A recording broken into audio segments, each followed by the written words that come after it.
الحمد لله وكفى والصلاة والسلام على عباده الذين اصطفى خصوصا على أفضلهم وخاتم النبيين محمد الأمين وعلى آله وصحبه أجمعين. أما بعد فقد قال الله تبارك وتعالى كما ورد في سورة البقرة: أعوذ بالله من الشيطان الرجيم بسم الله الرحمن الرحيم. الحج أشهر معلومات فمن فرض فيهن الحج فلا رفث ولا فسوق ولا جدال في الحج وما تفعلوا من خير يعلمه الله وتزودوا فإن خير الزاد التقوى واتقون يا أولي الألباب. ليس عليكم جناح أن تبتغوا فضلا من ربكم فإذا أفضتم من عرفات فاذكروا الله عند المشعر الحرام واذكروه كما هداكم وإن كنتم من قبله لمن الضالين. ثم أفيضوا من حيث أفاض الناس واستغفروا الله إن الله غفور رحيم. فإذا قضيتم مناسككم فاذكروا الله كذكركم آباءكم أو أشد ذكرا. فمن الناس من يقول ربنا آتنا في الدنيا وما له في الآخرة من خلاق ومنهم من يقول ربنا آتنا في الدنيا حسنة وفي الآخرة حسنة وقنا عذاب النار. أولئك لهم نصيب مما كسبوا والله سريع الحساب. واذكروا الله في أيام معدودات فمن تعجل في يومين فلا إثم عليه ومن تأخر فلا إثم عليه لمن اتقى واتقوا الله واعلموا أنكم إليه تحشرون. صدق الله العظيم. رب اشرح لي صدري ويسر لي أمري واحلل عقدة من لساني يفقهوا قولي. اللهم ربنا ألهمنا رشدنا وأعذنا من شرور أنفسنا. اللهم أرنا الحق حقا وارزقنا اتباعه وأرنا الباطل باطلا وارزقنا اجتنابه. آمین یا رب العالمین. حضرات، آپ کو معلوم ہے کہ آج یوم حج اکبر ہے. نہیں مانا کہ سعودی عرب میں چاند کے حساب کے مطابق آج یوم عرفہ ہے، اور عرفہ حج کی جان ہے، حج کا اصل رکن ہے، رکن رکین. حضور نے فرمایا الحج العرفہ. حج جو ہے در حقیقت اس کی اہم ترین جو اس کا رکن ہے وہ وقوف عرفہ، وقوف عرفات. میں اور آپ چشم تصور سے دیکھ سکتے ہیں، اس لیے کہ ہمارے ہاں یہ وقت 12:30 بجے دن کا ہے اور وہاں 10:30 بجے کا وقت ہوگا. لکھوں کا انسان، 20 لاکھ سے زائد انسان حرکت میں ہوں گے. منا سے وہ قافلے چل رہے ہوں گے، چل چکے ہوں گے، کچھ پہنچنے والے ہوں گے، کچھ درمیان میں ہوں گے، کچھ ابھی چلنے والے ہوں گے. منا سے اتنی بڑی نقل و حرکت، واقعہ یہ ہے کہ اس کی کوئی دوسری مثال آج دنیا میں موجود نہیں. 20-25 لاکھ افراد کا ایک ہی دن منا سے عرفات تک پہنچنا، پھر چند گھنٹے وہاں قیام کر کے پھر راتوں رات واپس بشر حرام ہوتے ہوئے اور پھر فجر کے بعد واپس منا میں پہنچ جانا. یہ حرکت جو ہے اور یہ اجتماع، واقعہ یہ ہے کہ آج ہوئے عرضی پر اس سے بڑا یا اس کے آس پاس بھی کوئی مذہبی اجتماع موجود نہیں. پھر یہ لوگ جو اس وقت وہ جو 8 سڑکیں ہیں بڑی بڑی، ہر سڑک اتنی چوڑی ہے کہ جیسی وہ فٹ بال کا گراؤنڈ ہو، اور بھری ہوئی ہوں گی وہ سڑکیں اس وقت. تل دھرنے کو جگہ، جس کو ہم کہتے ہیں کہ محاورتاً تل دھرنے کو جگہ نہیں ہے. اور نقشہ عجیب ہوگا، تمام انسان 2 سفید چادروں میں ملبوس، ننگے سر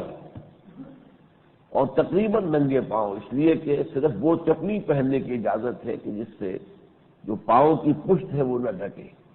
تو صرف یہ کہ نیچے تو ضرور ایک تلوا ہے، لیکن باقی تو واقعتاً جسے جوتا کہیں وہ تو اس میں نہیں ہے جائز۔ اور یہ لوگ جو ہے تلبیہ پڑھتے ہوئے یوں سمجھیے کہ نغمہ توحید کو الاپتے ہوئے تو چلے جا رہے ہیں عرفات۔ یہ نقشہ واقعہ یہ ہے کہ اس میں جو سب سے بڑی کرامت ہے اس کی وہ یہ ہے کہ حوادث سے طبیعی کوئی ہو جائے، کوئی آگ لگ جائے، کوئی اور اسی طرح کا حادثہ ہو جائے، وہ بات اور ہے، ورنہ اتنا بڑا مجمع ہو اور کوئی فساد نہیں، کوئی دنگا نہیں، کوئی جھگڑا نہیں، کوئی لڑائی نہیں، امن ہی امن، یہ یقیناً معجزہ ہے اس دور میں۔ تو میں نے اگرچہ حج اور عید الاضحیٰ کے موضوع پر جو بعض اوقات تقاریر کی ہیں وہ ایک کتابچے کی شکل میں شائع شدہ ہے، اسی لیے بہت عرصے سے میں پھر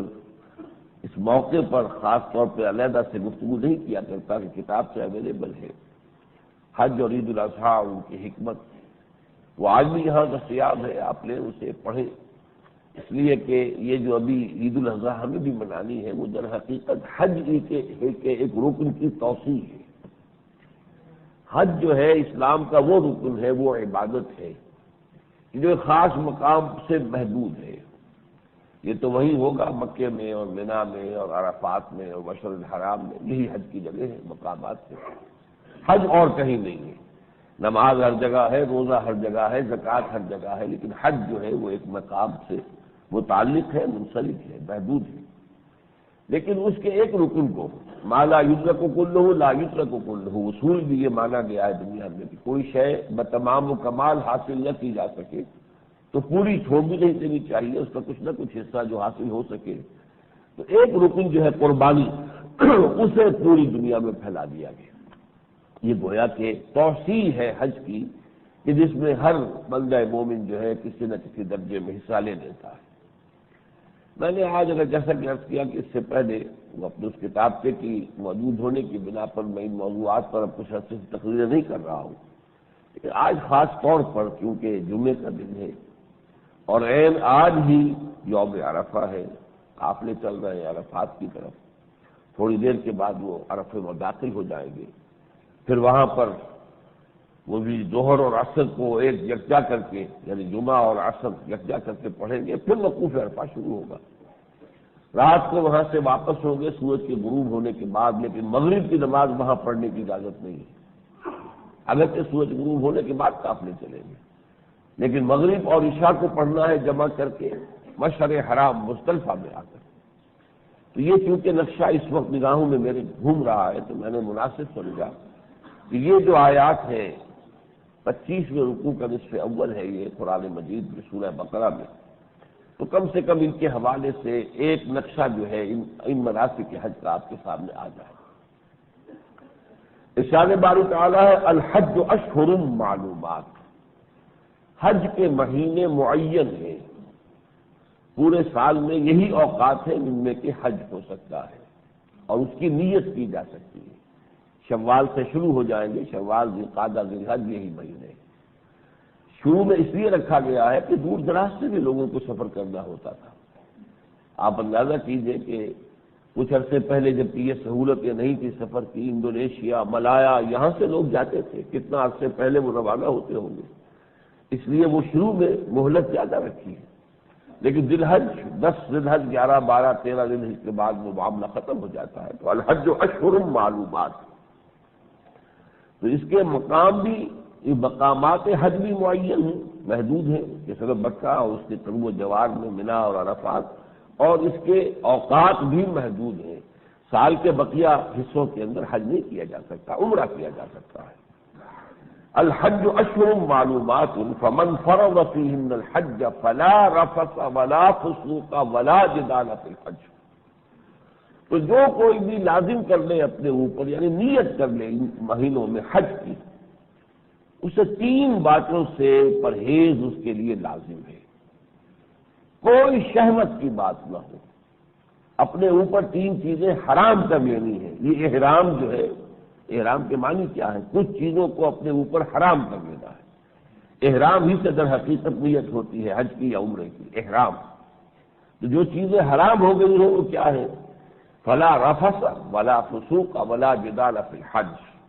نہ کوئی شہوت کی بات ہے، نہ کوئی جھگڑا ہے، اور نہ ہی کوئی اللہ تعالیٰ کی معصیت کی بات۔ تینوں چیزوں سے انسان اپنے آپ کو بالکل بری کر لے۔ یہ تو ہوا منفی پہلو، شہوت سے بچو، معصیت اور فسوق سے، فسق سے بچو، اور آپس کے جھگڑے سے بچو۔ یہ سب سے تیسرا حصہ جو ہے یہ اس اعتبار سے بہت اہم ہے کہ جہاں اتنی تعداد میں لوگ جمع ہوں تو واقعہ ایک دوسرے سے شکایت کا موقع ہو ہی جاتا ہے۔ گاڑیوں میں سفر کر رہے ہیں، کون بہتر سیٹ پر بیٹھے، کون جو ہے درمیانی سیٹ میں آئے، ٹیکسی میں آپ جا رہے ہیں، ظاہر بات ہے کہ پچھلی سیٹ پر 3 آدمی بیٹھنے ہیں، تو جو سائڈ پر ہیں دروازوں کے ساتھ ہیں ان کو ذرا زیادہ آرام ہے، درمیان میں جو سینڈوچ ہوتا ہے اس کے لیے تکلیف کی بات ہوتی ہے۔ لیکن یہ کہ یہ ساری شکایتوں کے باوجود جھگڑا نہیں کرتا ہے، اس میں کوئی آپس میں ہنگامہ نہ ہو، کوئی توتکات نہ ہو، کوئی جھگڑا نہ ہو، کوئی نزاع نہ ہو۔ تو یہ منفی تو 3 چیزیں ہو گئی۔ پھر فرمایا وما تفعلوا من خیر یعلمہ اللہ، اب یہ کہ جو خیر بھی تم کرو گے وہ اللہ کے علم میں ہوگا، جو بھلائی، جتنے طواف کرو، جتنے نوافل پڑھو، جتنی تلاوت کرو، جتنا ذکر کرو، یہ تو تمہارے لیے کھلا میدان ہے۔ تو یہ تو گویا کہ نیکیوں کے لیے تو یہاں پہ کوئی اس کی لسٹ دینے کی ضرورت نہیں ہے، کوئی اس کی فہرست جو ہے وہ معین کرنے کی ضرورت نہیں ہے۔ پھر فرمایا وتزودوا فإن خیر الزاد التقوی، اور زاد راہ کا بندوبست کر لیا کرو۔ یہ اصل میں جیسے آج کل بھی بعض لوگوں پر یہ دھن سوار ہو جاتی ہے، حج کرنا ہے تو خیرات مانگ مانگ کے جمع کر رہے ہوتے ہیں، یا بہت ہی نامناسب جو ہے اپنے پاس کوئی رقم لے کر اور روانہ ہو گئے پھر وہاں پر بھیک مانگتے ہیں۔ یہ چیزیں جو ہے یہ در حقیقت شریعت کے منشا کے بالکل خلاف ہے۔ اگر آپ کے پاس زاد راہ نہیں ہے، خرچ کرنے کے لیے ضروری پیسے نہیں ہیں، تو آپ پر حج فرض ہی نہیں ہے۔ فرض نہیں ہے تو خام کاہے کے لیے آپ یہ تکلف کر رہے ہیں؟ فرض ہی ان پر ہے کہ جن کے پاس زاد راہ ہے، جو اس کے راستے کے اخراجات کا بھی بندوبست کر سکتے ہیں۔ بلکہ مزید جو اس کا طے کیا گیا ہے تفصیلی قواعد و ضوابط فقہ میں، نہ صرف یہ کہ آپ کے آمد و رفت کے لیے اور وہاں کے لیے جو ضروری ہے اس کی رقم آپ کے پاس موجود ہو، آپ اپنے پیچھے اپنے ڈپینڈنٹس کے لیے بھی اپنی غیر حاضری کے دوران کا نال نفقہ اس کا اہتمام کر کے جائیں۔ وَتَزَوَّدُوا فَإِنَّ خَيْرَ الزَّادِ التَّقْوَىٰ، اور یہ جان لو کہ بہترین زاد راہ جو ہے وہ تقویٰ ہے۔ یعنی جہاں مال و اسباب کا بندوبست کرو، رقم کا بندوبست کرو، وہاں تقویٰ کا بھی اہتمام کرو۔ یہ پونجی بھی ساتھ لے کر جانی ہوگی۔ اگر یہ پونجی نہیں ہوگی تو وہاں کچھ نہیں ملے گا۔ ہو سکتا ہے ایک سیر ہو جائے، ایک چینج آف کلائمیٹ ہو جائے، ایک آپ کے لیے ایک تھرل جو ہے وہ پیدا ہو جائے، ایک ایڈونچر کی سی صورت ہو جائے، وہ حج نہیں ہوگا۔ جیسے قربانی کے بارے میں سورہ حج میں فرمایا لن ینال اللہ لحومها ولا دماؤها ولکن ینالہ التقوی منکم، ان قربانیوں کا نہ گوشت اللہ تک پہنچتا ہے نہ خون پہنچتا ہے، یہ سب چیزیں یہی رہ جاتی ہیں۔ ہاں اگر تقوی ہے تمہارے دلوں میں تو وہ اللہ تک پہنچتا ہے۔ تو اسی طرح حج کے لیے فإن خیر الزاد التقوی واتقون یا اولي الالباب، اور اے ہوش مندو، اے عقل والو، میرا تقوی اختیار کرو۔ یہ تقوی جو ہے روح دین ہے، اصل جو ہے دین کی روح وہ تقوی ہے۔ اگر یہ نہیں ہے تو وہی بات ہو جائے گی کہ نماز و روزہ و قربانی و حج یہ سب باقی ہے، تو باقی نہیں ہے، یہ سب رسومات ہو جائیں گی، یہ مور اور لیس بالکل یہ سمجھیے کہ میننگ لیس ریچولز، یہ رسومات بن کر رہ جائیں گی، رہ گئی رسم اذاں روح بلالی نہ رہی۔ کیونکہ اس زمانے میں حج کا معاملہ جو ہے وہ بن گیا تھا ایسا کہ وہ گویا کہ ایک بہت بڑا تجارتی میلہ بنا لیا گیا تھا اس کو، تو اس کو یکسر تو بدل دینا ہے۔ یہ تجارتی میلہ نہیں ہے، یہ تو اصل میں اہل تقویٰ کا اجتماع ہے۔ لیکن یہ ہے کہ اس میں یہ بھی جو ہے گنجائش رکھی گئی ہے کہ بہرحال ایک سفر کرتے ہوئے کوئی انسان اگر جاتے ہوئے کوئی مال تجارت ساتھ لے جا سکتا ہو جس سے اسے وہاں کوئی منفعت حاصل ہو جائے تو یہ حرام مطلق بھی نہیں ہے۔ یعنی دو انتہاؤں کے بین نہ تو اس کو بنا لیا جائے کاروباری سفر اور باقی چیزیں جو ہے اس کے تابع ہو جائے، ضمنی ہو جائے جو اصل مقصد ہے، نہ یہ ہو کہ اسے حرام مطلق سمجھ لیا جائے۔ فرمایا لیس علیکم جناح ان تبتغوا فضلا من ربکم، کوئی حرج نہیں ہے اگر تم اپنے رب کا کوئی رزق جو ہے تلاش کرو اس میں ضمنی طور پر۔ فَإِذَا أَفَضْتُم مِّنْ عَرَفَاتٍ، یہ جو قافلے اس وقت چل رہے ہیں عرفات کی طرف شام کو ان کی واپسی ہوگی۔ تو جب تم واپس لوٹو عرفات سے، فاذکروا اللہ عند المشعر الحرام، تو اللہ کا ذکر کرو مشعر حرام کے پاس۔ رات گزارنی ہے مزدلفہ میں، یہ تقریباً درمیان میں ایک مقام ہے، اور اب تو ظاہر بات ہے بڑا اہتمام وہاں ہو گیا ہے کہ بجلی کے بڑے بڑے قمقمے ہیں، پورا میدان روشن ہوتا ہے، لیکن اس سے پہلے تو یہ کہ گھپ اندھیرا ہوتا تھا، اسی میں رات گزارنی ہوتی تھی، اور جا کر وہاں پر مغرب اور عشاء کی نماز پڑھنی ہوتی تھی، اور پھر فجر کی نماز پڑھ کر وہاں سے روانہ ہو کر مینا کی واپسی تھی۔ بہرحال اب وہ، اور یہاں پہ لفظ نوٹ کیجئے مشعر، یہ بھی وہی ہے جس سے شاعر کے لفظ بنے۔ اللہ تعالیٰ نے شاعر کے کا لفظ استعمال کیا ہے حج کے لیے بھی، اور بھی بہت سے شاعر ہیں اللہ کے، جیسے کہ فرمایا کہ جو صفا و مروہ ہے وہ بھی اللہ کے شاعر میں سے، ان صفا والمروہ من شعائر اللہ۔ تو اسی طریقے سے مشعر حرام بھی اللہ تعالیٰ کے شاعر میں شامل ہے۔ فَإِذَا قَضَيْتُمْ ثُمَّ أَفِيضُوا مِنْ حَيْثُ أَفَاضَ النَّاسُ، پھر لوٹو وہیں سے جہاں سے لوگ لوٹے۔ یہ کتاب ہے خاص طور پر قریش سے۔ قریش نے اپنی ایک امتیازی شان یہ بنا لی تھی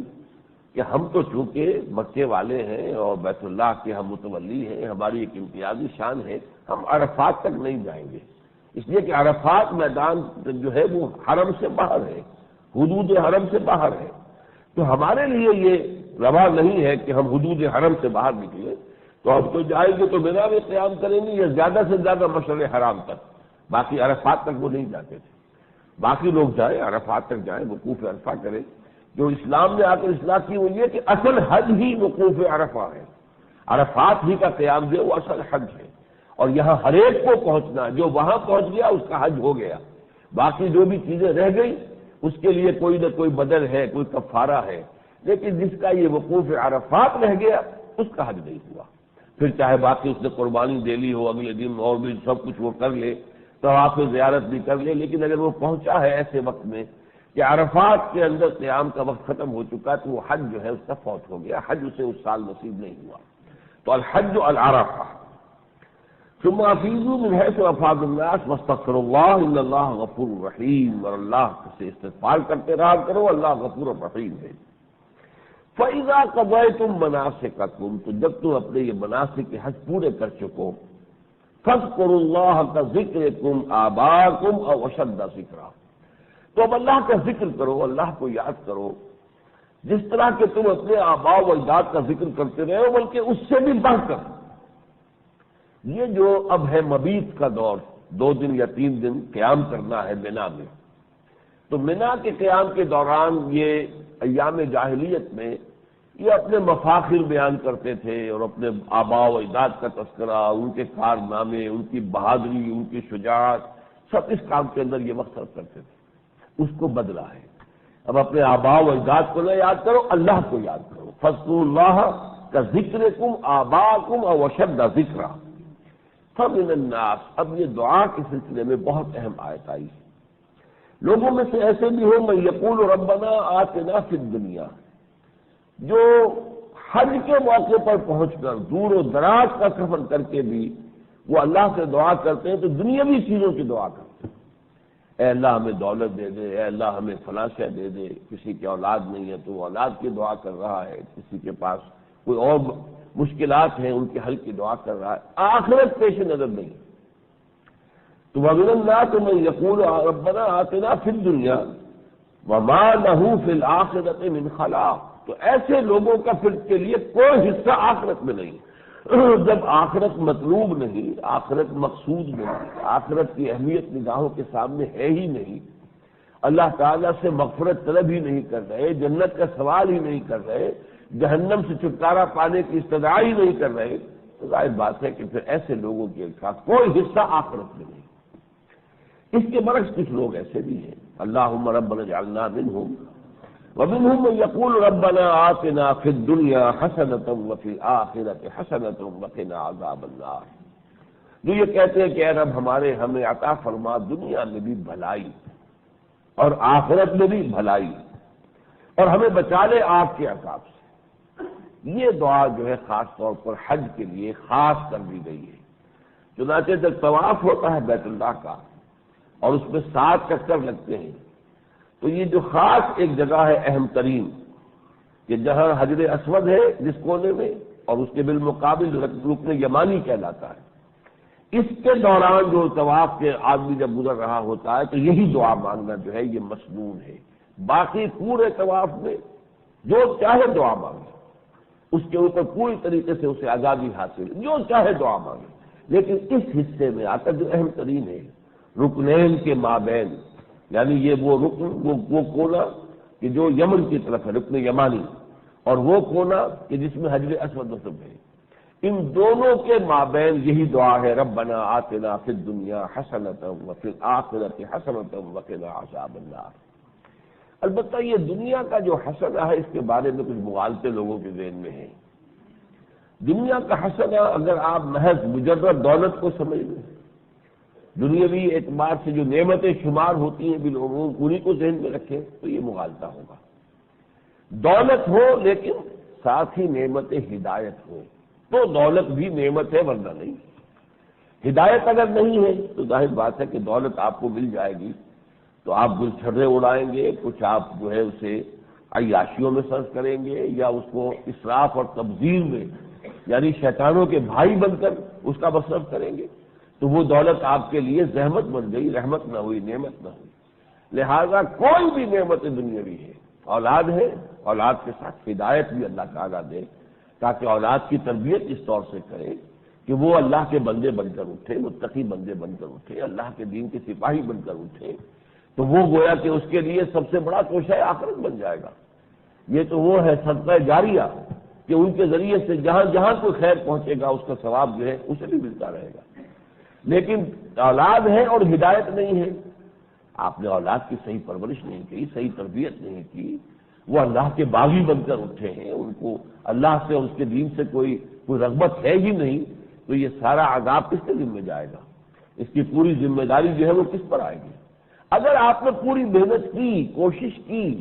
اپنی سی جو آپ کر سکتے تھے کوئی آپ نے کسر نہیں چھوڑی، پھر بھی اگر کوئی شخص ہے کہ جس کی طبیعت ہی کے اندر جو ہے وہ ٹیڑھ ہے، کجی ہے، تو ہمیں معلوم ہے کہ حضرت نوح علیہ السلام کا بھی ایک بیٹا جو ہے وہ ان کی نگاہوں کے سامنے غرق کیا گیا، یہ دوسری بات ہے۔ لیکن اگر آپ کی کوتاہی ہے، آپ نے اس کے اندر اپنا فرض ادا نہیں کیا ہے، تو پھر ذمہ داری آپ پر ہے۔ تو یہ حسنہ جو ہے دنیا کا،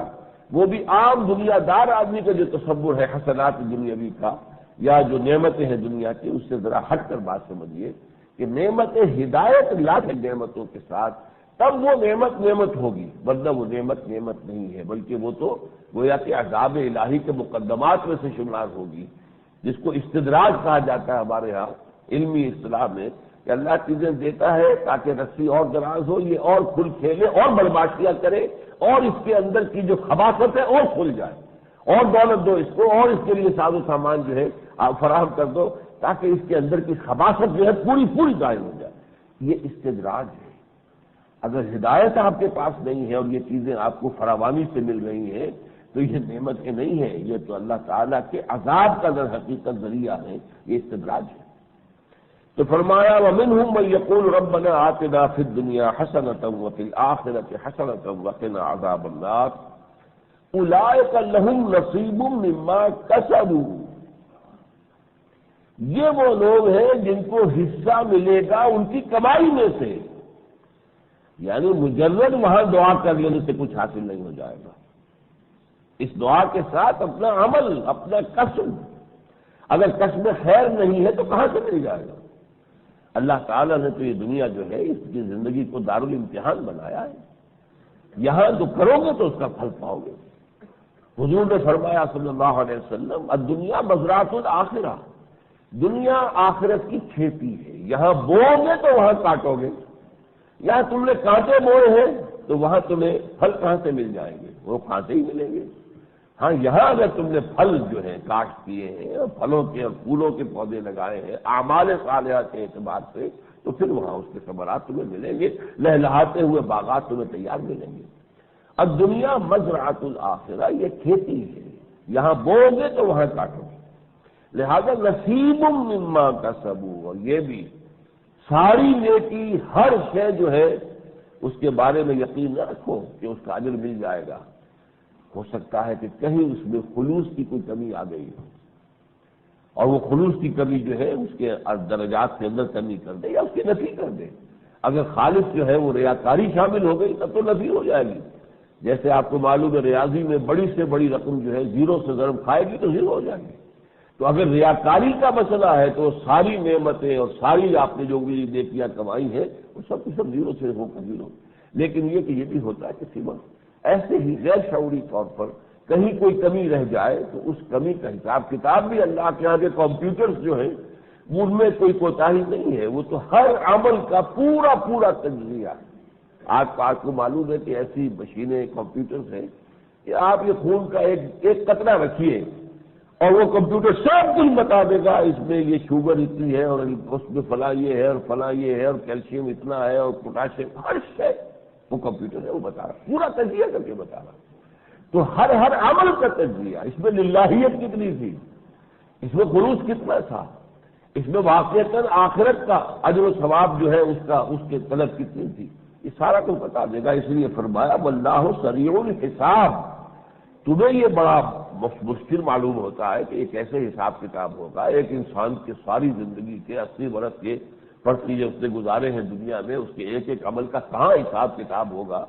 کہاں وہ ریکارڈ ہوگا، یہ ساری چیزیں محفوظ ہوں، پھر ان کا حساب کتاب کیسے ہوگا، جمع تفریق کیسے ہوگی۔ فرمایا واللہ سریع الحساب، تم گمان نہیں کر سکتے۔ آج کسی درجے میں ہم سمجھ سکتے ہیں کہ کیسے حساب جو ہے میرے والے میں سارا کچھ آپ کے سامنے آ جائے،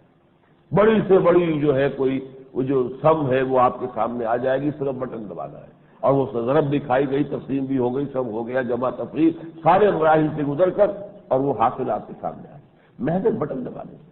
تو اللہ تعالیٰ تو بہت اس سے کہیں بڑھ کر واللہ سریع الحساب، اللہ تعالیٰ حساب لینے میں بہت تیز ہے، اس کو کہیں کوئی سستی اور کہیں کوئی اس کے لیے کوئی کمی نہیں ہے۔ وَاذْكُرُوا اللَّهَ فِي أَيَّامٍ مَّعْدُودَاتٍ، اور اللہ کو اس کا ذکر کرو گنتی کے چند دنوں میں۔ یہ ہے وہ جو ظاہر بات ہے کہ آج تو وہاں وقوف عرفہ ہے، کل یوم النحر ہوگا، ہمارے ہاں تو پیر کے روز یوم النحر آئے گا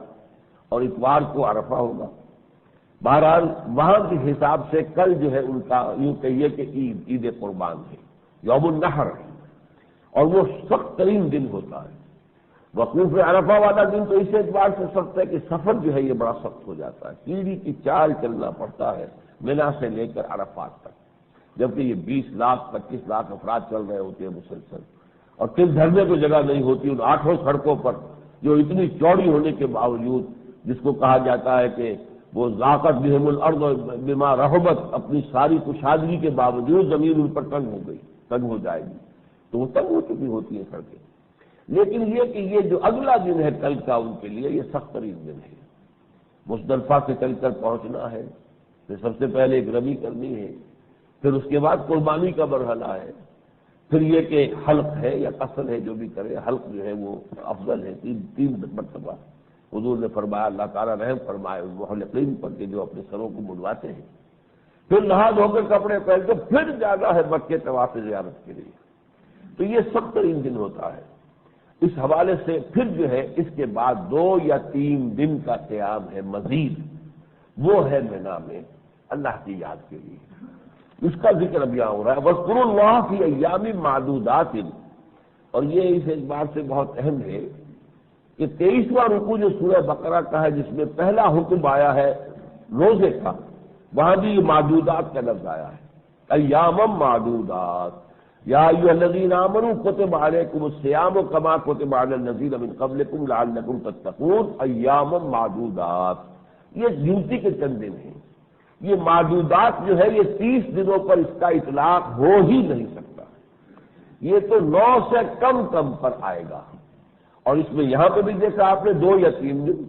چنانچہ فرمایا فمن تعجل فی یومین فلا اثم علیہ، جو 2 دن قیام کر کے مبیت منا جو ہے 2 دن اس نے کیا اور آ گیا وہ بھی ٹھیک ہے، کوئی حرج نہیں، فلا اثم علیہ، اس کے لیے کوئی اس میں کوئی گناہ نہیں ہے۔ ومن تاخر، اور جو ایک دن اور ٹھہر گیا، ایک دن اس نے مزید وہاں پر لگایا، 3 دن کا مبیت کیا ہے، فلا اثم علیہ، اس پر بھی کوئی حرج نہیں، کوئی گناہ نہیں۔ لمن اتقی، دونوں حالتوں میں چاہے 2 دن کا قیام کیا چاہے 3 دن کا، اصل شے جو ہے کہ جو اللہ کے ہاں شرط قبولیت کا ذریعہ بنتی وہ تقویٰ ہے۔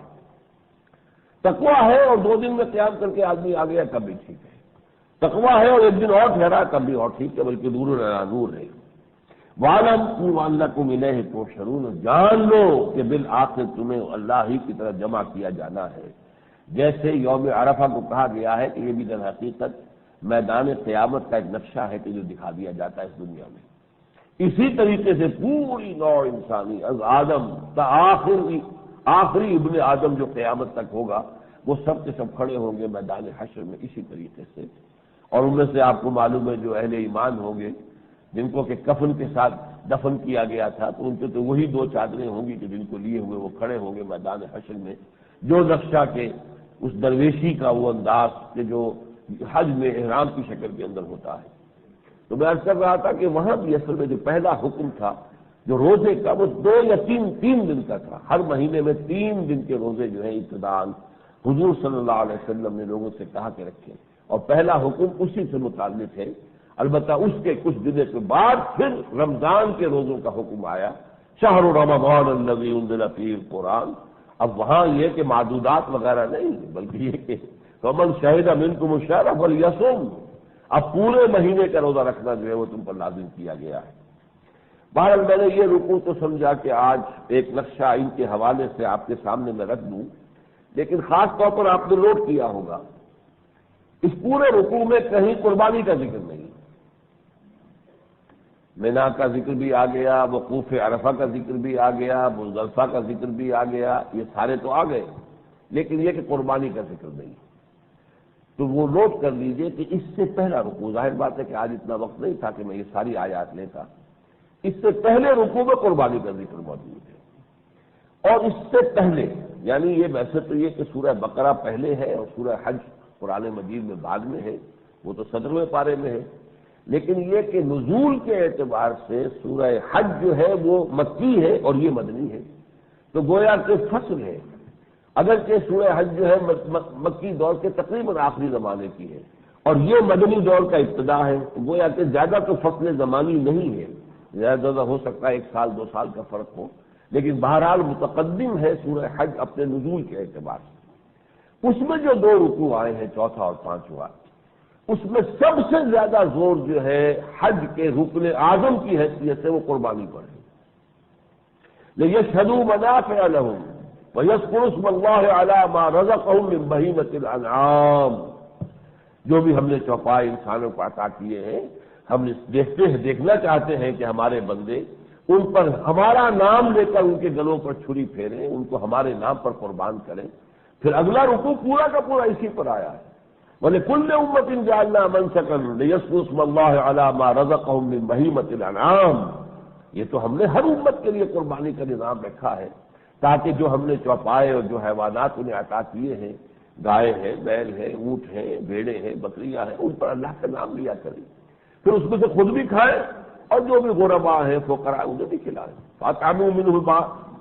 باعث الفقیر بھی آیا ہے، والقانع والمعتر بھی آیا ہے، پھر کھلائیں اس میں سے ان کو بھی جو خاموشی سے بیٹھے ہوئے ہیں، مانگ نہیں رہے ہیں، اور ان کو بھی کہ جو اپنی مخلوق الحالی کی وجہ سے مجبور ہو گئے ہیں کہ وہ سامنے آ رہے ہیں اور ہاتھ پھیلا رہے ہیں، تو وہ گوشت عام کرو اور کھلاؤ ان کو۔ اور اس میں یہ فرمایا وَالْبُدْنَ جَعَلْنَاهَا لَكُم مِّن شَعَائِرِ اللَّهِ، یہ شاعر اللہ میں سے ہے، یہ قربانی جو ہے اللہ کے شاعر میں سے ہے، اس اعتبار سے یہ نوٹ کر لیجئے۔ بلکہ جو دوسرا ایک اور رکن جو ہے بہت بڑا رکن طواف زیارت، اس کا ذکر بھی سورہ حج میں ہے، یہاں نہیں آیا ہے۔ ثم ليقضوا تفثهم وليوفوا نذورهم وليطوفوا بالبيت العتيق، قربانی دینے کے بعد پھر چاہیے کہ وہ اپنے میل کی چیل اتاریں، نہائیں دھوئیں، حلق کرائیں، اس کے بعد جو ہے نہا دھو کر کپڑے اچھے بدل کر اب وہ جائیں اور وَيَطَّوَّفُوا بِالْبَيْتِ الْعَتِيقِ، اور وہ جو پرانا اللہ کا گھر ہے، دنیا کے متقدموں میں پہلا وہ گھر خدا کا، اس گھر کا جا کر طواف کریں۔ تو طواف زیارہ اور قربانی، اس کا ذکر جو ہے سورہ حج کے 2 رکوعوں میں ہے اور بڑے شد و بد سے ہے۔ اور جیسا کہ میں نے عرض کیا تھا، در حقیقت اسی کو جو ہے یہ پھیلایا گیا ہے پوری دنیا میں، کہ جہاں بھی مسلمان ہیں، پاکستان میں ہے، ہندوستان میں ہے، ملائیشیا میں ہے، امریکہ میں ہے، کہیں اور ہے، حج کے اس رکن میں وہ شریک ہو جائے۔ یہ ہے ہماری عید قربان یا عید الاضحیٰ، جہاں اللہ کے نام پر ہم جانوروں کو ذبح کرتے ہیں، اور اس کے ضمن میں بھی جیسا کہ فرمایا گیا کہ یہ ان کی بھی اگر تو تمہارے اندر تقویٰ کی روح ہے تب تو یہ قربانیاں اللہ کے یہاں مقبول ہے، لیکن اگر وہ نہیں ہے اور صرف دکھاوا ہی ہے تو چاہے 25,000 کا کوئی دمبا تم نے خرید کر، جس کے کہ فوٹو بھی اخبارات میں چھپوا دیے گئے، چاہے اس کے لیے کتنے ہی اس کے اوپر جو ہے ریشمی چادریں بھی ڈالی ہوئی ہیں اور یہ پھرے ہو دکھانے کے لیے،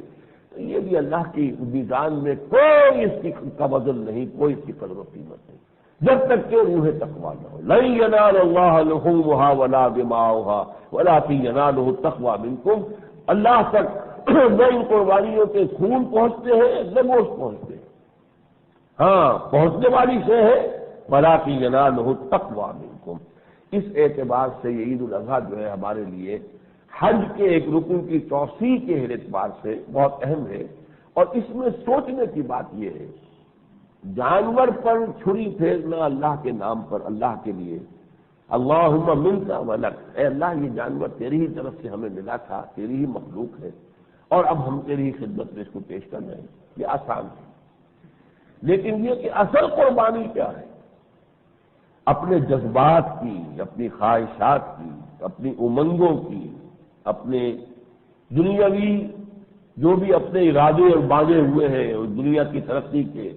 اللہ کے دین کی جد و جہد کے لیے ان کو کاٹنا، ان کو ذبح کرنا، ان امنگوں کے اوپر، ان کی گردنوں کے اوپر جو ہے چھری پھینکنا، یہ قربانی اگر نہیں ہے تو یہ محض ایک قربانی جو ہے کہ جو آپ نے صرف خون اللہ کی راہ میں بہا دیا، ٹھیک ہے، کسی نہ کسی درجے میں نیکی آپ کو مل جائے گی، لیکن روح قربانی میں نہیں ہے۔ یہ قربانی جب پوچھا گیا حضور سے ما هذه الاضاحی یا رسول اللہ، اے اللہ کے رسول یہ قربانیاں کیا ہے، ان کی حقیقت کیا ہے؟ آپ نے کیا فرمایا؟ سنت ابیکم ابراہیم، یہ تمہارے باپ ابراہیم کی سنت ہے،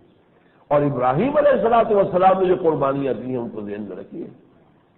قرآن مجید میں بھی فرمایا گیا وَإِذِ ابْتَلَىٰ إِبْرَاهِيمَ رَبُّهُ بِكَلِمَاتٍ فَأَتَمَّهُنَّ قَالَ إِنِّي جَاعِلُكَ لِلنَّاسِ إِمَامًا،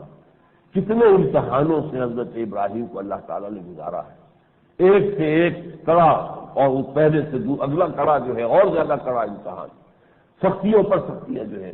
سب سے سخت امتحانات میں سے گزارے گئے ہیں۔ پہلا امتحان عقل و فطرت کا تھا، ایک ایسے ماحول میں آنکھ کھولی ہے کہ جہاں گھٹا ٹوپ اندھیرے، ہر طرح کا شرک جو ہے اس معاشرے میں موجود تھا، بت پرستی بھی ہو رہی ہے، ستارہ پرستی بھی ہو رہی ہے، سیاسی شرک، شاہ پرستی، نمرود جو ہے وہ خدائی کا دعوے دار بن کے بیٹھا ہوا ہے۔ یہ عراق کا جنوبی علاقہ جو ہے یہ ہے جہاں حضرت ابراہیم کی پیدائش ہوئی تھی، شہر ار، اب اس کے جو ہے وہ کھدائی ہو چکی ہے، ایکسکیویشن، اور اس کے بہت سے کھنڈرات نکل آئے۔ یہاں نمرود اصل میں یہ لقب تھا عراق کے بادشاہوں کا، جیسے فرعون یہ لقب تھا مصر کے بادشاہوں کا، تو یہ کسی کا نام نہیں ہے نمرود، بلکہ نمرود ایک لقب ہے۔ عراق کے بادشاہ نماردہ تھے، اور مصر کے بادشاہ فراعنہ تھے، اور اسی طریقے سے یمن میں تبع ہوتے تھے، تبابع، وہ ان کے اپنے بادشاہوں کے اپنے اپنے لقب تھے۔ تو وہ نمرود وقت جو ہے جس نے دعویٰ کیا تھا خدائی کا، اور جس کے ساتھ حضرت ابراہیم علیہ السلام کی پیشی ہوئی ہے جس کے ساتھ، لیکن یہ کہ سب سے پہلے ان گھٹاٹوپ اندھیروں میں توحید کی روشنی تک پہنچ جانا، یہ ہے کہ جو اصل میں آپ کی عقل سلیم اور فطرت سلیمہ کا امتحان تھا، جس میں سے آپ کامیابی سے گزرے۔ انی وجہت وجہی للذی فطر السماوات والارض حنیفا وما انا من المشرکین، لوگوں کان کھول کر سن لو، میں نے اپنا رخ کر دیا ہے اس ذات کی طرف جس نے آسمانوں اور زمین کو پیدا فرمایا، اور میں بالکل یکسو ہوں، اس کے سوا کسی اور کو میں اپنی عبادت میں شریک کرنے کے لیے تیار نہیں، میں کسی کو اس کے ساتھ شرک نہیں کروں گا۔ انی وجہت وجہی للذی فطر السماوات والارض حنیفا وما انا من المشرکین، ہرگز میں مشرکین میں سے نہیں تھے۔ یہ اعلان جو ہے پھر اس کے بعد جو آپ کو معلوم ہے ان کے ساتھ ہوا ہے، باپ نے گھر سے نکالا، ٹھیک ہے، لئن لم تنتہی لارجمنک واہجرنی ملیہ، ابراہیم بعد نہیں آؤگے میں تمہیں رجم کر دوں گا، تمہیں سنسار کر دوں گا، اور فی الوقت تو میری نگاہوں سے دفع ہو جاؤ، اوجھل ہو جاؤ، فوراً چلے جاؤ۔ اور وہ یہ کہتے ہوئے رخصت ہوئے ہیں قال سلام علیک ساستغفر لک ربی انہ کان بی حفیظا۔ اس خوبصورتی کے ساتھ اس کا جواب اس کی دھمکی کا، اس کے غضب کا اور غیظ کا، لیکن کس قدر نرمی کے ساتھ۔ پھر جو بھی معاملہ ہوا، بتوں کو توڑا ہے، تو جو ہوا ہوگا اس کا آپ تصور کیجئے۔ کہیں ہندوستان کے کسی شہر متھرا میں یا بنارس میں جو مندروں کا جو ہے بڑا اکٹھ ہوتا ہے، وہاں پر اگر کہیں جا کر مورتیوں کو توڑ دے کوئی شخص، تو کیا قیامت صغریٰ برپا ہوگی۔ تصور کیجیے، ساری مورتیاں توڑ دی، ایک جو بڑا تھا ان میں سے اس کو چھوڑ دیا، اور پیشہ جو تھا وہ بھی اس کے کندھے کے اوپر لگا دیا۔ یہ آپ کے اندر ایک جو مزاح لطیف کی ایک حص تھی اللہ تعالیٰ نے جو آپ کے اندر خاص طور پر رکھی تھی، تو ایک انداز میں ہے لطیف مزاح کا ایک احساس اور حص، تو یہ کہ تاکہ آؤ پوچھو اس سے، یہ جو ہے سالم کھڑا ہے، باقی سب ٹوٹے پھوٹے پڑے ہیں، پھر وہ جس کو ہم کہتے ہیں کہ آلہ واردات، یہ پیشہ جو ہے وہ بھی اس کے بات سے برابر ہو رہا ہے، اس کے کندھے پر رکھا ہوگا تو اس میں تھوڑا ہوگا، پوچھو اس سے۔ کیسے پوچھیں، تم جانتے ہو یہ تو بات نہیں کر سکتے۔ اب وہ گرم لوہا دیکھ کر چوٹ لگائی ہے، تف ہے تم پر کہ تم ان کو پوچھتے ہو جن کے بارے میں تمہیں معلوم ہے نہ سنتے ہیں، نہ بات کرتے ہیں، نہ جواب دے سکتے، ان کو پوچھتے ہیں۔ یہ آپ سوچئے کسی کی ہمت اور جرأت اور استقامت کا معاملہ۔ پھر آپ کو معلوم ہے کہ کس طریقے سے آگ میں گرائے گئے، بے خطر کود پڑا آتش نمرود میں، عشق بہوے تماشائے لبے بام ابھی۔ پھر ہجرت کی، اور ہجرت اتنی طویل ہجرت حضرت ابراہیم کی ہے، اس کا آپ تصور نہیں کر سکتے۔ حضور کی ہجرت تو اس کے اعتبار سے بہت ہی مختصر تھی۔ مکے سے مدینہ منورہ کتنا فاصلہ، 300 میل بھی نہیں ہے، 350 میل ہوں گے، 250 میل ہوں گے، بس اللہ اللہ کہتے ہیں۔ حضرت ابراہیم عرش عراق کے تقریباً جنوبی علاقے سے نکلے ہیں، جانا ہے فلسطین، درمیان میں لقودق صحرا ہے جس کو کراس کرنا ممکن، سیدھے شمال میں جا کر حران کا علاقہ ہے، شام کا، وہاں پہنچے ہیں، وہاں سے پھر جنوب میں اترے ہیں اور فلسطین، ارض فلسطین میں آئے ہیں۔ یہ تو گویا کہ بنیادی ان کی ہجرت کا سفر ہے، بہت طویل اور بہت کٹھن، لیکن یہ کہ اس کے بعد پھر ساری زندگی مہاجرت میں ہے، مسافرت میں ہے۔ مصر گئے ہیں، واپس آئے ہیں، وہیں سے حضرت ہاجرہ سلام علیہا، وہ ان کی زوجیت میں آئی ہیں جن سے حضرت اسماعیل علیہ السلام کی پیدائش ہوئی ہے۔ پھر یہ کہ حضرت اسماعیل حضرت ہاجرہ کو آ کر چھوڑا ہے یہاں بیت اللہ کے قریب، یہ جو حجاز میں، اس لیے کہ یہ بات جان لیجئے کہ یہ بیت اللہ جو ہے یہ حضرت ابراہیم نے نہیں تعمیر کیا، یہ حضرت آدم کا تعمیر کرتا، پہلا گھر جو روئے ارضی پر بنا ہے اللہ کی عبادت کے لیے۔ ظاہر بات ہے کہ حضرت آدم علیہ السلام اللہ کی عبادت نہیں کرتے تھے، کیا ان کے ہاں نماز نہیں تھی؟ پہلا گھر جو بنا ہے وہ یہ ہے۔ البتہ امتداد زمانہ سے اس کی دیواریں گر گئی تھی، بنیادیں موجود تھیں، اللہ تعالیٰ نے اس کی نشاندہی کر دی، وَإِذْ بَوَّأْنَا إِبْرَاهِيمَ مَكَانَ الْبَيْتِ، ہم نے وضاحت کر دی کہ یہ ہے جگہ، اور پھر ان پر وَإِذْ يَرْفَعُ إِبْرَاهِيمُ الْقَوَاعِدَ مِنَ الْبَيْتِ، اس کے جو قواعد تھے، ان کی جو بیسس تھی، ان کی جو بنیادیں تھی موجود تھی، اس کے اوپر سے تعمیر شروع کی حضرت ابراہیم علیہ السلام نے، اور ان کے ساتھ شریک تھے ان کے بڑے بیٹے حضرت اسماعیل علیہ السلام۔ تو بہرحال وہاں لا کر آباد کیا ہے۔ ربنا انی اسکنت من ذریتی بواد غیر ذی زرع عند بیتک المحرم ربنا لیقیموا الصلاۃ، اور پھر مسلسل جو ہے سفر کرتے رہتے تھے حضرت ابراہیم، کبھی آپ ادھر آ گئے ہیں، چلے گئے ہیں، یہ پوری زندگی۔ لیکن یہ کہ اس میں جو سخت ترین امتحان پھر آیا ہے، جب حضرت اسماعیل علیہ السلام جنہیں بڑی دعائیں مانگ مانگ کر اللہ سے حاصل کیا تھا، 87 برس کی عمر میں اللہ نے پہلا بیٹا دیا حضرت ہاجرہ سے، اور جب وہ بیٹا 13 سال کا ہو گیا، فلما بلغ معه السعی، اب 13 سال کا بیٹا، اور یہ کہ عرب کے حالات کا تصور کیجئے، وہاں جلدی ہی جوان ہوتے ہیں بچے، 13 سال کا یہ سمجھیے گبرو جس کو کہنا چاہیے، جوان ہے اب اسماعیل، اور فلما بلغ معه السعی، اب وہ ان کے ساتھ بھاگ دوڑ میں، ہاتھ بٹانے میں شامل کیے، ان کے اندر دست و بازو بن گیا ہے۔ اب آخری امتحان ہے، بوڑھا 100 برس کا ابراہیم علیہ السلام، 100 برس کا بوڑھا، اور ایک بیٹا اللہ نے دیا ہے وہ 13 برس کا ہے۔ آخری امتحان، کہیں بیٹے کی محبت ہماری محبت پر غالب تو نہیں آ گئی؟ اس کے بعد وہ معاملہ آیا ہے کہ قرآن مجید میں انی ارا فی المنام انی اذبحک فانظر ماذا تری، اے بیٹے میں دیکھ رہا ہوں خواب میں، بار بار دیکھ رہا ہوں۔ ایک رات دیکھا ہے تو کوئی اشتباہ رہ گیا ہوگا، پھر دوسری بات تیسری بات، انی ارا فعل مضارع اسی لیے آیا، انی رہے تو نہیں، انی ارا میں دیکھ رہا ہوں، میں بتا دیکھ رہا ہوں، بار بار دیکھ رہا ہوں، اپنے خواب کی حالت میں نیند میں کہ بچے ذبح کر رہا ہوں۔ اور ظاہر بات ہے نبی کا خواب جو ہے وہی ہوتا ہے، فانظر ماذا تری، اور وہ بیٹا جو ہے، اسی لیے لفظ حلیم آیا ہے حضرت اسماعیل کے لیے۔ حضرت اسحاق کے لیے قرآن مجید میں صفت علیم آتی ہے، صاحب علم، لیکن حلیم صاحب حلم یہ شان جو ہے حضرت اسماعیل کی ہے کہ بیٹے نے کہا کہ ابا جان کر گزریے جو بھی آپ کو حکم ہو رہا ہے، یا ابت افعل ما تؤمر ستجدنی انشاءاللہ من الصابرین۔ یہ ہے وہ قربانی کہ بوڑھے باپ نے اوندے منہ لٹایا ہے زمین پر، اس لیے کہ بہرحال چہرہ سامنے نہ ہو چھری چلاتے ہوئے، اس حد تک صرف اپنے جذبات کی رعایت کی ہے کہ اوندے منہ زمین پر لٹا کر چھری چلائی ہے۔ یہ دوسری بات ہے کہ وہ چھری جو ہے اس نے کوئی کام نہیں کیا، اور آگے ندا اللہ تعالیٰ کی یا ابراہیم قد صدقت الرؤیا انا کذلک نجزی المحسنین، بس ہو گئی، تمہارا امتحان ہو گیا، تم کامیاب ہو گئے۔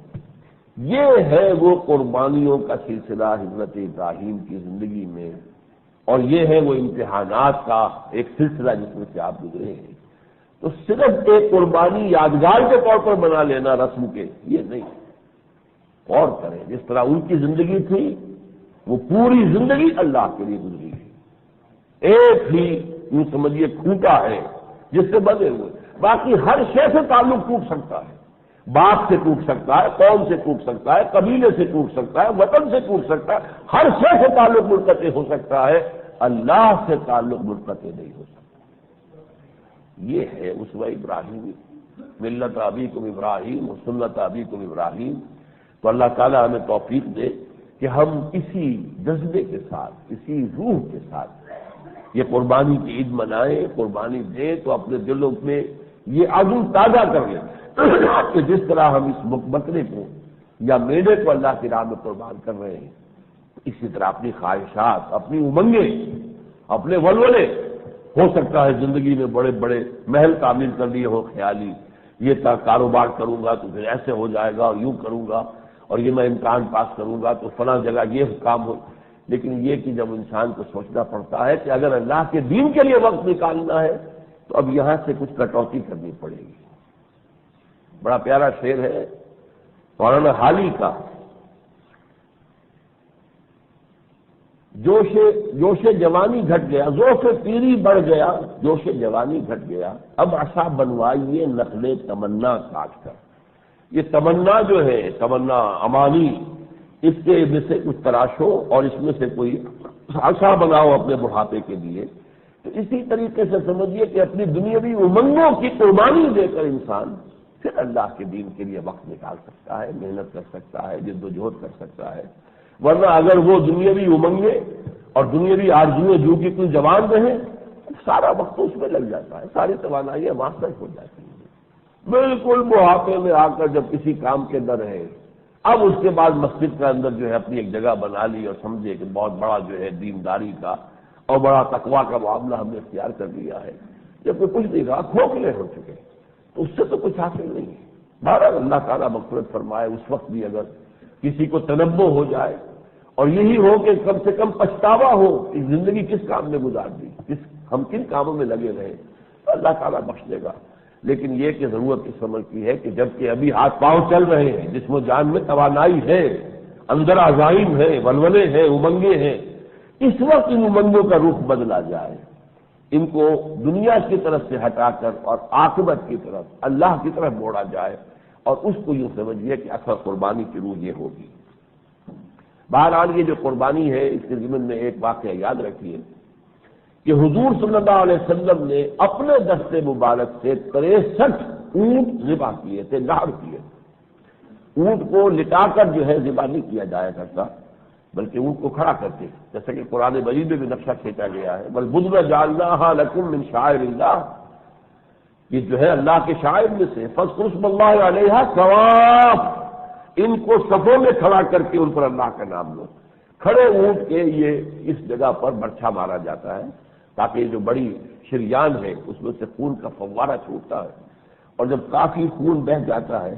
اور پھر وہ نقاہت کی وجہ سے زمین پر گرتا ہے اور ایک پہلو پر آ جاتا ہے، تو اس کو کہا فیضا وجبت جنوبھا، جب ان کا پہلو جو ہے وہ زمین پر ٹک جائے پھر ظاہر بات ہے پھر اب آپ اس کے گوشت کے ٹکڑے کیجیے اور کھائیے، فکلوا منھا واطعموا القانع والمعتر۔ تو اس اعتبار سے 63 اونٹ حضور نے اپنے دستے مبارک سے ذبح کیے، 100 اونٹ لے کر حضرت علی آئے تھے حجۃ الوداع کے موقع پر یمن سے رضی اللہ تعالی عنہ۔ ان 100 میں سے 63 گویا کہ حضور نے اپنی حیات دنیاوی کے ہر سال کا ایک جو ہے قربانی کا معاملہ کر دیا۔ ظاہر بات ہے اس دوران میں تو نہ تو حج کا موقع آیا تھا، اب آپ کو معلوم ہے وہ جو حج کبھی اس ایام جاہلیت میں ہوگا وہاں کیا شکل تھی کیا نہیں تھی، اور اس کے بعد بھی آپ کو معلوم ہے کہ حضور نے تو حج ایک ہی کیا ہے، اگرچہ سن 8 میں مکہ فتح ہو چکا، اس کے فوراً بعد حج تھا، آپ نے حج نہیں کیا۔ سن 9 میں بھی آپ نے قافلہ بھیج دیا حضرت ابوبکر رضی اللہ تعالیٰ عنہ کے زیر امارت، اور حج ہوا ہے، حضور نہیں گئے۔ آپ نے تو ایک ہی حج کیا حجۃ الوداع، اور اسی حج میں پھر آپ نے گویا کہ اپنے پورے سال پوری زندگی کے سال گن کر اور گویا کہ ان کی ایک ایک سال کی ایک ایک قربانی اللہ کے حضور پیش کر دی۔ بقیہ 37 اونٹ جو ہے پھر حضرت علی نے ذبح کیے۔ اور اس میں جو خاص طور پر بات آتی ہے جو قابل ذکر ہے کہ ویسے تو یہ کہ اونٹوں کو بدکنا چاہیے، ایک اونٹ کھڑا ہوا ہے اس کے سامنے، اس کی نگاہوں کے سامنے جو ہے ایک جو ہے وہ برچھا مارا گیا ہے، لیکن نہیں، حال یہ تھا، یہ ہے اللہ تعالیٰ نے جو حیوانات کی بھی حص رکھی ہوئی ہے جس کو ہم نہیں جانتے،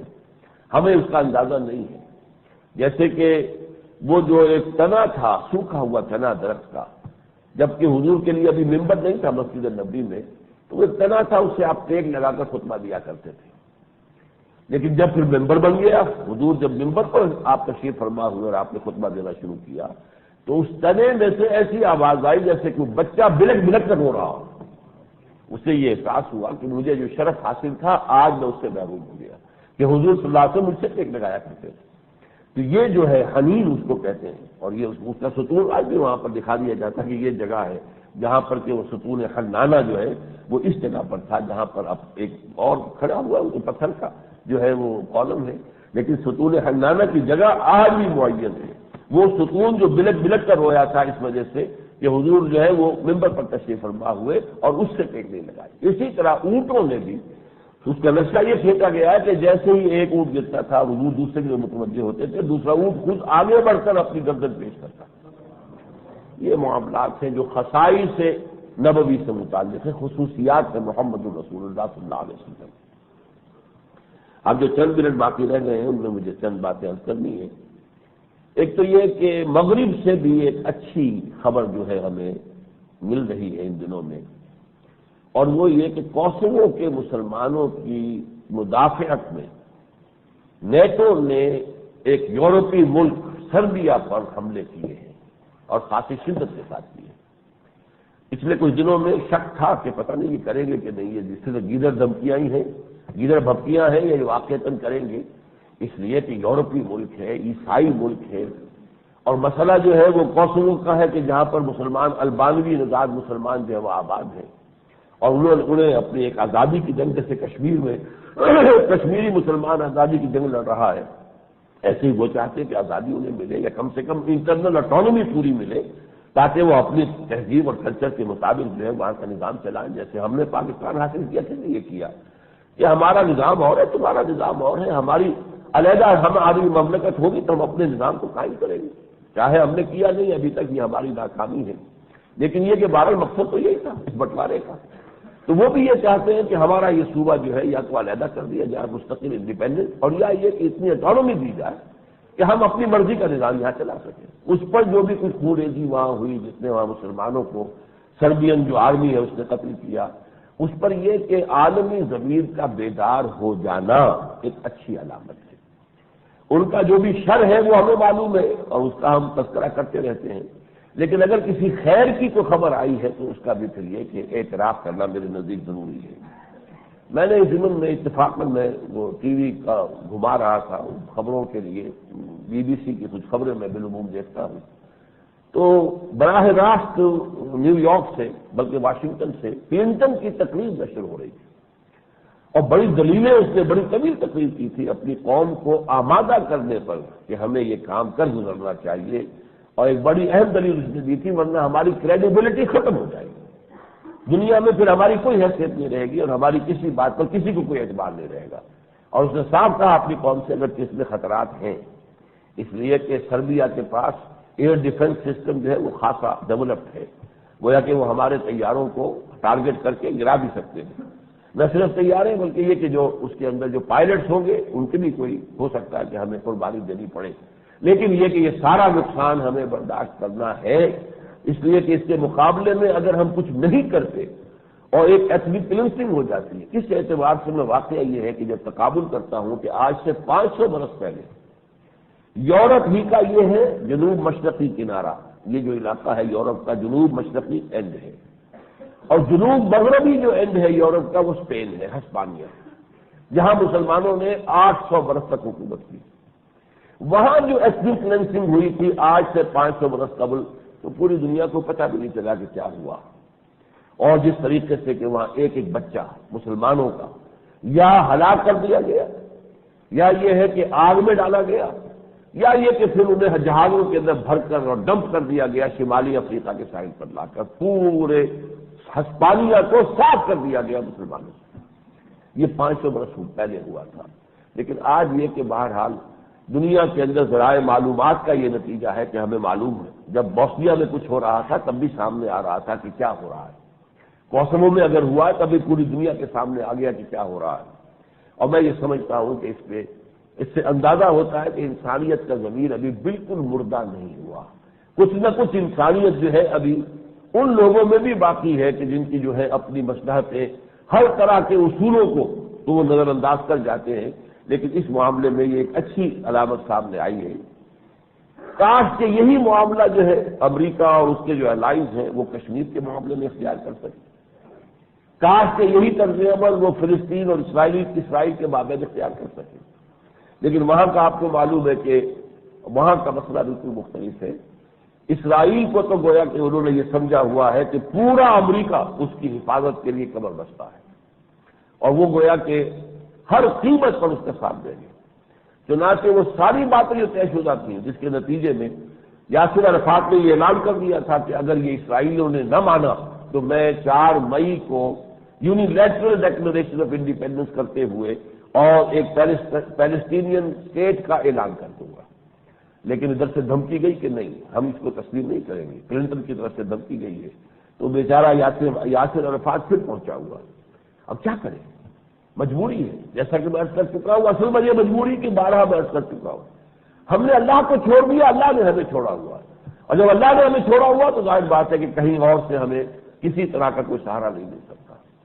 جیسے کہ سورہ آل عمران کی آیت میں نے کئی دنوں پہلے کئی مرتبہ آپ کو سنائی ہے، ان ینصرکم اللہ فلا غالب لکم، اگر اللہ تمہاری مدد پر ہو تو کوئی تم پر غالب نہیں آ سکتا، وَإِن يَخْذُلْكُمْ، اگر اللہ تمہارا ساتھ چھوڑ دے فَمَنْ ذَا الَّذِي يَنصُرُكُم مِّن بَعْدِهِ۔ بہرحال یہ فلسطین اور کشمیر کا معاملہ جو ہے، خاص طور پہ کشمیر کے معاملے میں اب جو پے بپے خبریں آ رہی ہیں اس سے اندازہ ہوتا ہے کہ امریکی ایجنڈا جو ہے وہاں تدریجاً، بلکہ تدریجاً کا لفظ بھی شاید صحیح نہ ہو، بڑی تیز رفتاری کے ساتھ آگے بڑھ رہا ہے۔ روزنامہ خبریں نے جو ابھی حال ہی میں ایک سیمینار منعقد کیا ہے اسلام آباد میں، جس میں کہ مختلف کشمیری لیڈروں نے تقریریں کی ہیں، تو وہاں جو آل کشمیر حریت کانفرنس کا نمائندہ ہے محمد الطاف حسین، اس نے جو اعلان کیا ہے وہ بہت خوفناک ہے کہ ہماری آخری منزل آزادی ہے، پاکستان کے ساتھ اگر عارضی طور پر ہمارا الحاق ہو بھی گیا تب بھی وہ مستقل نہیں ہوگا، ہم تو آزاد رہنا چاہتے ہیں، خواہ اس کے لیے ہمیں پاکستان سے بھی جنگ کرنی پڑے۔ یہ الفاظ بہرحال اس کی ذمہ داری تو اخبار کے اوپر ہے، نقل کفر نہ باشد اگر وہ غلط رپورٹنگ ہے، لیکن میں اس اخبار کو اس کی تو بڑی سرخی لگائی ہے، اس میں اوپر کی 4 کالوی سرخی جو ہے لگائی ہے خبریں۔ ویسے بھی بار بار تھنک ٹینک کی طرف سے امریکہ کے جو بار بار چیزیں آ رہی ہیں، اور یہ کہ ایسا محسوس ہوتا ہے کہ واقعتاً اب بھارت بھی کچھ تھک گیا ہے، سیاچین نے اسے بالکل عاجز کر کے رکھ دیا ہے، اور اتنے سالوں سے 6-7 لاکھ فوج کو ڈپلائیڈ پوزیشن میں رکھا تھا، کیونکہ جو یہ سمجھیے معیشت کے اوپر جتنا بڑا بوجھ ہے اس کا ہم اندازہ نہیں کر سکتے۔ تو محسوس ہوتا ہے کہ بھارت بھی اب مجبور ہو گیا ہے، اور ظاہر بات ہے کہ اگر اسے کچھ کرنا ہی پڑا تو وہ اس کو زیادہ پسند کرے گا کہ کشمیر جو ہے وہ UNO یعنی امریکہ کی جھولی میں ڈال دے، بجائے اس سے کہ وہ پاکستان کو دے۔ پاکستان کو دینا جو ہے وہ بھارت کے عوام کے لیے تقریباً یعنی ناقابل قبول ہے قطعاً، البتہ اگر یہ شکل کوئی بن جائے تو شاید وہ قوم جو ہے اس کی حکومت اپنے عوام کو تیار کر سکے۔ بہرحال یہ صورتحال ہے جو ہمارے سامنے آ رہی ہے۔ آخری بات یہ، وہ جو میں نے عرض کیا تھا کہ وہاں سے آئے تھے لوگ یہاں پر بسنت منانے کے لیے، ابھی وہ دوسرا تہوار جو تھا وہ تو یہاں آیا بھی نہیں ہے، ابھی اس کا بیساکھی کا جو آنا ہے، لیکن یہ کہ جو کرکٹ میچ ہو رہا ہے ایسٹ پنجاب میں ایک مقام پر، اس کے لیے 1000 ٹکٹ وہاں سے بھیج دیے گئے، اسپیشل گاڑی چلے گی، اور جو بھی ٹکٹ وہ خرید لے گا اس کو گویا کہ ویزا آج خود مل جائے گا، ویزا گارنٹیڈ ہے، اور خصوصی دعوت جو ہے یہاں کے گورنر کو بھی دی گئی ہے کہ آؤ اور یہاں پر آ کر کرکٹ میچ کو دیکھو۔ اسی طریقے سے جو ہندوستانی ایک ایکٹریس اور ایکٹر جو آئے ہیں، جو فضیلت ان کی ہوئی ہے، صدر مملکت سے بھی ملاقات ہے، گورنر پنجاب سے بھی ملاقات ہے، گورنر سندھ سے بھی ملاقات ہے، زہرانے ان کو دیے جا رہے ہیں، اور وہ یہ کہہ رہے ہیں کہ یہ بھارت کے کسی ثقافتی الغار سے آپ کو گھبرانا نہیں چاہیے۔ یہ ثقافتی الغار جس تیزی سے آ رہی ہے اور جس طرح سے ہمارے یہ آمد و رفت کے معاملات، ویزا کے معاملات بھی انہوں نے خاص کیٹیگریز کے لیے، ان کیٹیگریز میں ہم جیسے لوگ نہیں آئیں گے، وہی لوگ آئیں گے جو اسی ایلیٹ کلاس کے ہیں، جن کی تہذیب وہی ہے، جن کی ثقافت وہی ہے، جو اسی رنگ میں رنگے ہوئے ہیں، وہی ہوں گے۔ ملیں گے سینہ چاکانے چمن سے سینہ چاک، وہی ملیں گے آپس میں، اور اسی سے وہ جو ایک ثقافت ہے باہمی مشترک وہ ڈیولپ ہوگی۔ ظاہر بات ہے کہ میرے لیے تو ویزا جو ہے وہ اسی طریقے سے سخت ہوگا اور بند ہوگا دروازہ۔ سن 90 کے بعد سے مجھے ویزا نہیں دیا گیا ہندوستان کا، اس سے پہلے میں کئی بار گیا ہوں، حیدرآباد، دکن اور دہلی اور لکھنؤ اور علی گڑھ میں میری تقاریر ہوئی۔ بہرحال اس صورتحال میں زیادہ شدت کے ساتھ ہمیں محسوس کرنا چاہیے کہ وقت تیزی سے گزر رہا ہے، ٹائم از رننگ آؤٹ۔ اگر ہم نے اس ملک کا جو نظریاتی تشخص ہے، جو دینی تشخص ہے، اسے جلد از جلد مستحکم نہ کر لیا تو یہ ثقافتی الغار اور یہ جو آپس کی دوستی جو ظاہری ہے اوپر کی ہے، یہ دوستی جو ہے بظاہر دھوکے والی دوستی، یہ پاکستان کے بالکل نفی پر منتج ہو جائے گی۔ اس کے لیے میں نے جیسا کہ پہلے کہا تھا، یہ خودکشی کا معاملہ ہے۔ اس تشخص کو مستحکم کرنے کے لیے اب ہم نے اپنی سے جو کوششیں کی ہیں کہ منہاج نبوی کانفرنس سے 5 ہم نے الحمدللہ ایک مہینے کے اندر 21 فروری سے 21 مارچ تک 5 جگہ پر، اور بہت سے علماء اور زعماء ملت جو آئے ہیں۔ آخری کانفرنس جو ہوئی ہے گزشتہ اتوار کو، طاہر القادری صاحب بھی آئے ہیں اور بھی لوگ آئے ہیں۔ طاہر القادری صاحب نے تجویز پیش کی ہے کہ راؤنڈ ٹیبل کانفرنسز ہونے چاہیے، اس طرح کے مجمع عام میں تو بات کا موقع نہیں ہوتا، اور انہوں نے پیشکش کی ہے کہ میں آفر کرتا ہوں کہ میں ہوسٹ کروں گا ایک راؤنڈ ٹیبل کانفرنس کو، اور میں نے کہہ دیا کہ ٹھیک ہے، یہ بال آپ کے کورٹ میں ہے، اب ہم انتظار کریں گے کہ کب آپ اس کے کوئی انیشیٹو لیتے ہیں۔ لیکن اس کے بعد ہوا ہے تنظیم اسلامی کی، اور ہم نے جائزہ لے کر یہ سمجھا ہے کہ ان کانفرنسوں سے جو بھی ہمارے سامنے سے نتائج آئے ہیں پیش نظر، ہم اپنی اس کوشش کو مزید محنت کے ساتھ، مشقت کے ساتھ جاری رکھیں گے اور کوشش کریں گے کہ ایک متحدہ اسلامی انقلابی محاذ وجود آئے جو یہ پاور پالیٹکس سے اپنے آپ کو بالکل منقطع کر کے ایک گروپ کی حیثیت سے، ایک ریزسٹنس موومنٹ کی حیثیت سے، اور دینی اصطلاح میں نہیں المنکر بالید کے حوالے سے اس ملک کا جو ہے جو اسلامی تشخص ہے اسے مستحکم کرے۔ اقول قولی ھذا واستغفر اللہ لی ولکم ولسائر المسلمین والمسلمات۔